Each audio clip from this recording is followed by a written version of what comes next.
எடுத்தாங்க. மேட்டுக்காணிக்கு இப்போ மீட்டர் எடுத்துவே இல்லையா? மேட்டுக்காணிக்கு போகல. காணி 60 ஆண்டு கொடுத்த காணி இனி இல்லாத ஒரு கஷ்டத்தில் தான் நாங்கள் இந்த எல்லாருக்கும் கிணறு தண்ணி வசதி இதுகள் ஒன்றும் இல்லை. ஒரு 5 கிணறு 6 கிணறு தான் இதுக்குள்ளே இருக்குது. பொது கிணறு ரெண்டும், மற்றபடி ஒரு 5 பேருக்கு கிணறு இருக்கும். மற்றபடி வேறு யாருக்கும் கிணறு வசதிகள் இல்லை.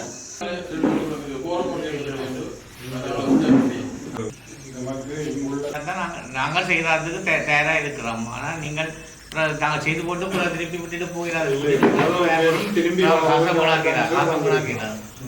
நீங்கள் அதை உத்தரவாதம் உங்களுக்கு ஏன்னா இது எல்லைப்புற கிராமம் என்ற வகையில் இந்த எல்லைப்புற கிராமம் மட்டுமில்லை, வசதி வாய்ப்புகள் நிறைய இருக்குங்க. விவசாயம் செய்து அவையத்தான் வந்து நாங்கள் என்ன மக்கள் கஷ்டப்பட்டு உலக காலம் இருந்தார்கள், கஷ்டப்பட்டிருக்கிறார்கள். அப்போ திருப்பி அவன் பகுதிகளில் மீள முடியணும். இனி ஒரு வித்தியாசமான மற்றது இந்த அரசாங்கம் ஒரு வித்தியாசமாக இருக்காது. எல்லாரும் உணர வேணும். அதில் ஒரு பாகுபாடு காட்டியில் செய்ய வேணும், ஒரு வித்தியாசமாக இருக்கும். அப்போ இந்த காலத்தில் நாங்கள் பயமில்லாமல் முன்னெடுத்து செல்லலாம். மற்றது எங்களுக்கு ஜனாதிபதி அவர்களோட கலைத்த கூட்டத்திலும் எங்களுக்கு வடிவாக அவர் எங்களுக்கு பலதரம் எங்களுக்கு அறிவுறுத்தல் தரப்பட்டிருக்குது. ஒவ்வொரு மாவட்டத்திலும் இந்த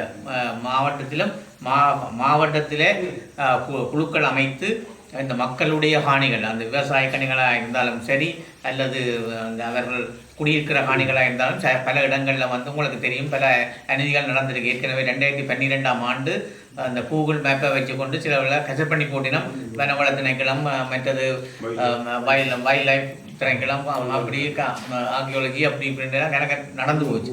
அவை நாங்கள் அன்றைய கூட்டத்தில் கலைச்சாங்கன்னா கூட விவசாய காணிகள் கணக்க அதுக்கெல்லாம் கிடக்குது.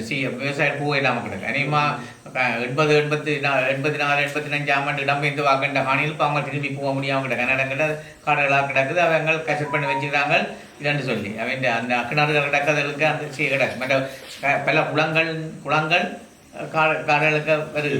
அவை அவர் அவங்களுக்கு உறுதி தந்திருக்காரு. மாவட்ட மட்டத்தில் ஒரு கமிட்டி ஒன்று போட்டு அந்த கமிட்டி தீர்மானித்து அந்த நடவடிக்கை எடுக்கப்படும். அவை அது விரைவில் நடக்கும். அவை நாங்கள் அதை இந்த இனி காலத்தில் இந்த காணிகளும் அதை விடுவிக்கப்படைக்க நீங்களும் அந்த காணிகளில் இருக்க வேணும். அல்ல